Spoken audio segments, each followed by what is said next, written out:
शब्द। तुझे भरोसा नहीं ना, तो फिर जा अपने कमरे में जाकर देख। तेरे पलंग के नीचे तुझे तेरी माँ की हड्डियाँ मिलेंगी। प्रभात दौड़कर अपने कमरे में जाता है और अपने पलंग के नीचे देखता है। वहां पर सचमुच एक कंकाल पड़ा हुआ था और उसके शरीर पर जो कपड़े थे वो प्रभात की माँ के थे। क्या बात है, आज तो आप सुबह से ही बहुत बिजी हैं। ऐसा क्या लिख रहे हैं? बस एक फैमिली की कहानी लिख रहा था। जैसे हमारी फैमिली है ना, तुम, माँ और मैं, लेकिन थोड़े अलग तरीके से, क्योंकि ये कहानी हॉरर है और इसमें जो आदमी है ना, मैंने उसकी बीवी को मार दिया है। मतलब कहानी में ऐसा लिखा है। और जानती हो, उसके बाद जो बीवी है ना, वो एक बुरी आत्मा बन जाती है। क्या बेटा, इस तरह की डरावनी कहानियां क्यों लिखता है तू? जानता है ना, हम जो सोचते हैं, जो लिखते हैं, हमारा दिमाग पूरा दिन वैसा ही होता रहता है। माँ, परेशान होने वाली क्या बात है? राइटर हूँ मैं, मेरा तो काम है कहानियां लिखना। और वैसे भी ये सिर्फ एक कहानी है माँ, कोई सच नहीं है। उसके बाद कुछ दिन बीत जाते हैं। एक रात प्रभात को अपने ऑफिस से लौटने में देरी हो जाती है। रात के लगभग 12 बजे हुए थे। प्रभात जैसे ही अपने घर पहुंचता है, उसने देखा कि उसकी पत्नी दुर्गा डाइनिंग टेबल पर उसका इंतजार कर रही है। आ गए आप? कब से आपका इंतजार कर रही थी। देखिए ना, खाना भी ठंडा हो गया है। अरे दुर्गा, आज तुमने अपने इतने लंबे लंबे बालों को खोलकर क्यों रखा है? तुम तो हमेशा अपने बाल बांध कर रखती हो। वो क्या है ना प्रभात, जब इंसान अपनी जिंदगी से मुक्त हो जाता है ना, तो उसे दूसरे सारे बंधन खोल देने चाहिए। इसलिए मैंने अपने बालों के बंधन भी खोल दिए। ये तुम किस तरह की बातें कर रही हो? तुम ठीक तो हो? मैं बिल्कुल ठीक हूँ प्रभात। अच्छा चलो खाना खाओ। वो क्या है ना दुर्गा, मुझे भूख नहीं है। ऑफिस में कुछ खा लिया था। कोई बात नहीं, मैं तुम्हारे लिए एप्पल काट देती हूँ, एप्पल खा लो। नहीं दुर्गा, मुझे नहीं खाना है, मेरा मन नहीं है यार। तभी अचानक से दुर्गा अपने हाथ में एक बड़ा सा चाकू लेकर प्रभात पर हमला कर देती है। प्रभात अपने आप को बचाने की कोशिश करता है। आज मैं तुझे नहीं छोड़ूंगी, तुझे अपने साथ लेकर जाऊंगी अपनी दुनिया में। ये क्या बोल रही हो तुम? तुम्हारा दिमाग खराब हो गया है। आखिर तुम हो कौन? दुर्गा अपनी गर्दन टेढ़ी करते हुए बोलती है। मैं दुर्गा हूँ, तुम्हारी पत्नी। ध्यान से देखो मेरी आंखों में। प्रभात बुरी तरह से डर जाता है और घबराहट में वो चाकू अपनी पत्नी के पेट में मार देता है। उसकी पत्नी की वहीं के वहीं मौत हो जाती है और उसकी चीख की आवाज सुनकर उर्मिला दौड़ते हुए बाहर आती है। ये तूने क्या किया प्रभात? तुमने अपनी पत्नी का खून कर दिया। लेकिन तू तो उसे बहुत प्यार करता था बेटा। तूने बहू को क्यों मार डाला? माँ, ये आपकी बहू नहीं थी, इसके अंदर कोई बुरी आत्मा घुसाई थी। मैं नहीं जानता ये सब कैसे हो गया, लेकिन वो मुझ पर हमला कर रही थी, मुझे मारने की कोशिश कर रही थी। माँ, मैंने कुछ नहीं किया। ये तूने क्या कर दिया बेटा? दुर्गा ने मुझे कहा था कि वो तेरी कहानी को उस कैरेक्टर की तरह एक्टिंग करके तुझे डराने की कोशिश करेगी। अरे वो तो तेरे साथ मजाक कर रही थी। हे भगवान, ये क्या हो गया? इसका मतलब दुर्गा। लेकिन माँ, मैंने जो कहानी लिखी थी उसमें भी ऐसा ही हुआ था।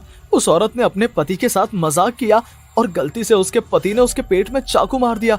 मेरी कहानी सच कैसे हो सकती है? माँ, मुझे बहुत डर लग रहा है। अब ये सोच, दुर्गा की लाश का क्या करें हम?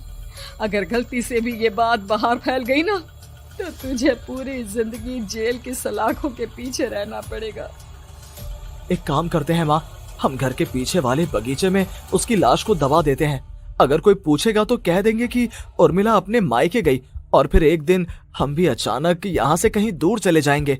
कोई नहीं आएगा हमें पूछने, कोई नहीं आएगा माँ। बाद में जो होगा हम देख लेंगे। प्रभात अपनी माँ उर्मिला की मदद से दुर्गा की लाश को अपने घर के बगीचे में गाड़ देता है। कुछ दिन तो ऐसे ही बीत जाते हैं, लेकिन एक दिन अचानक रसोई से आ रही कुछ आवाजें सुनकर प्रभात की नींद खुलती है। प्रभात ने देखा कि वहां पर एक लंबे बालों वाली औरत दूसरी तरफ चेहरा करके खड़ी हुई थी। कौन है? कौन है वहां पर? अरे कौन हो तुम? मैं दुर्गा हूँ प्रभात। क्या हुआ? मुझसे इस तरह के सवाल क्यों कर रहे हो तुम? तुम दुर्गा नहीं हो सकती। दुर्गा तो प्रभात, मैं तुम्हारी पत्नी हूँ, तुम मुझे कैसे भूल सकते हो? 4 दिन के लिए मायके क्या चली गई, तुम तो मुझे भूल ही गए। अब अगली बार ना मैं कहीं नहीं जाऊंगी। पता चला तुमने तो मुझे पहचानने से ही इनकार कर दिया। नहीं, तुम दुर्गा नहीं हो सकती। तुम दुर्गा हो ही नहीं सकती। मैं जानता हूं ये सब क्या हो रहा है। मैंने अपनी कहानी में लिखा था कि उस आदमी की पत्नी की मौत के बाद एक बुरी आत्मा उसका रूप लेकर उसके घर में आ जाती है। तुम वही हो ना? और अचानक से खूबसूरत दुर्गा का चेहरा काला पड़ जाता है। उसकी आंखें लाल हो जाती हैं और पूरे शरीर पर बाल, लंबे नुकीले नाखून, उसके दोनों पैर उल्टे हो जाते हैं और बेहद डरावनी आवाज में वो चिल्लाकर कहती है, बुरी आत्मा, मेरा खून करके मुझे अपने ही घर में गाड़ कर तू मुझे बुरी आत्मा कह रहा है? मैं तुझे छोड़ूंगी नहीं। और अचानक से प्रभात के घर में बेहद डरावनी आवाजें गूंजने लगती हैं। घर में चारों तरफ बहुत सारी बुरी आत्माएं नजर आने लगती हैं। प्रभात घबरा कर अपनी माँ को आवाज देता है, माँ कहाँ है आप? जल्दी आइए माँ, देखिए ना ये सब क्या हो रहा है। प्रभात ने देखा कि अचानक से उसकी माँ कमरे से दौड़ कर आती है। क्या हुआ प्रभात? और ये लोग कौन है? इन सब की गर्दन टेढ़ी क्यों है? इनके बाल खुले हुए। हाँ प्रभात, ये सब लोग तो मुझे मरे हुए नजर आ रहे हैं। हाँ माँ, ये सब लोग मरे हुए ही हैं और ये ठीक वैसा ही हो रहा है जैसा मेरी कहानी में हुआ था। लेकिन मेरी कहानी के हिसाब से तो आप भी। अचानक से उर्मिला का रूप बदल जाता है। वो भी एक डरावने साए की तरह बन जाती है और बेहद डरावनी आवाज में चिल्ला चिल्ला कर कहती है, मर गई तेरी माँ। जानता है, कल रात जब तू सो रहा था ना, तो मैंने उसके शरीर का सारा खून पी लिया। अब बस हड्डियां बची है उसके शरीर में। नहीं, ऐसा नहीं हो सकता। ऐसा बिल्कुल नहीं हो सकता। मेरी माँ नहीं मर सकती। तुझे भरोसा नहीं ना? तो फिर जा, अपने कमरे में जाकर देख। तेरे पलंग के नीचे तुझे तेरी माँ की हड्डियां मिलेंगी। प्रभात दौड़कर अपने कमरे में जाता है और अपने पलंग के नीचे देखता है। वहां पर सचमुच एक कंकाल पड़ा हुआ था और उसके शरीर पर जो कपड़े थे वो प्रभात की माँ के थे। माँ, अब मुझे कुछ करना पड़ेगा। लेकिन मेरी कहानी में लिखा था कि माँ की मौत मेरे हाथों से होगी, पर माँ तो पहले ही मर चुकी है और वो बुरी आत्मा मुझे भी मार देगी। नहीं नहीं, इससे पहले कि वो मुझे कुछ करे, मुझे उसका काम खत्म करना होगा। प्रभात अपने हाथ में बड़ा सा चाकू लेकर उस बुरी आत्मा पर हमला कर देता है जिसने प्रभात की माँ का रूप लिया हुआ था। और अगले ही पल वो नीचे गिर जाती है और उसके शरीर से खून बहने लगता है। ऐसा नहीं हो सकता। एक बुरी आत्मा के शरीर में तो खून होता ही नहीं है। तो क्या सच में मैंने अपनी माँ को मार दिया? लेकिन अभी कुछ देर पहले तो फिर वो कंकाल किसका है? और ये कौन है? मैं पागल हो जाऊंगा। और अपनी माँ की लाश, इसका मैं क्या करूं? लोग पूछेंगे तो मैं क्या जवाब दूंगा? तभी वहां पर दुर्गा का रूप लेकर जो आत्मा थी उसने प्रभात से कहा, गाड़ दे अपनी माँ को ले जाकर उसी जगह जहाँ तूने मेरा खून करके मुझे गाड़ दिया था। जा, चला जा। घबराया हुआ प्रभात पागलों की तरह अपनी माँ की लाश को लेकर बगीचे में गाड़ देता है। प्रभात की हालत पागलों जैसी हो जाती है। वो अपने आप को अपने घर में बंद कर लेता है। कहानी के हिसाब से तो आगे ये हुआ था कि कहानी लिखने वाले ने उन बुरी आत्माओं से डरकर आत्महत्या कर ली थी। तो क्या मैं भी मर जाऊंगा? क्या मैं भी आत्महत्या कर लूंगा? एक काम करता हूँ, मैं अपनी कहानी का अंत बदल देता हूँ। हाँ, ये मैंने पहले क्यों नहीं सोचा। मैं लिख दूंगा कि कहानी को लिखने वाला आत्महत्या नहीं करता, बल्कि कहीं दूर जाकर नए सिरे से अपनी जिंदगी शुरू करता है। यही सोचकर प्रभात ने अपनी लिखी हुई कहानी को बाहर निकाला और उसे पढ़ना शुरू किया। ये देखकर वो हैरान रह गया कि कहानी का क्लाइमैक्स तो किसी ने पहले ही बदल दिया था। ये क्या? इसमें तो लिखा हुआ है कि आखिर में उस लेखक की पत्नी और माँ दोनों बगीचे में जिंदा दफन थे। बुरी आत्माओं ने उनको कैद करके रखा था और वो लेखक अपनी माँ और पत्नी दोनों को जिंदा बाहर निकाल लेता है। लेकिन ये सब लिख किसने दिया? प्रभात दौड़कर बगीचे में जाता है और वहां पर खुदाई करना शुरू कर देता है।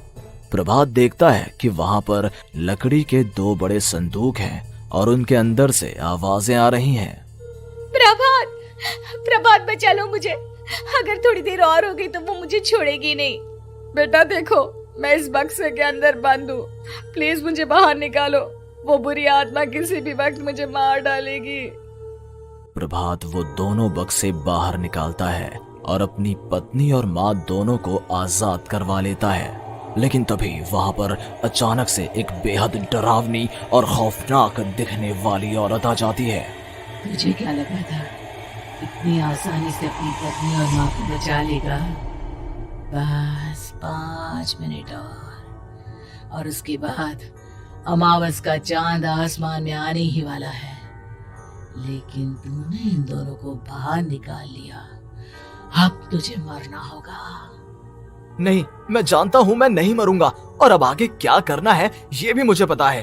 प्रभात, ये बहुत खतरनाक है, हमें मार डालेगी। प्रभात, चलो यहाँ से। नहीं दुर्गा, अब मुझे अच्छी तरह से पता चल चुका है कि इस बुरी आत्मा से हम कैसे पीछा छुड़वा सकते हैं। और इतना कहकर प्रभात अपने हाथ में पकड़ी हुई सिंदूर की थैली उस बुरी आत्मा के ऊपर उछाल देता है। कुछ ही देर में वो जमीन पर गिरकर राख में बदल जाती है। ये सब क्या हो रहा था बेटा? ये सब तुम्हारी लिखी हुई इस कहानी की वजह से हुआ है ना?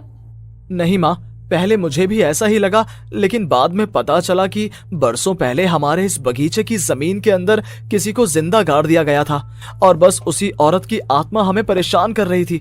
उसी ने मेरे शब्दों में जान डालकर उस कहानी को जिंदा कर दिया था।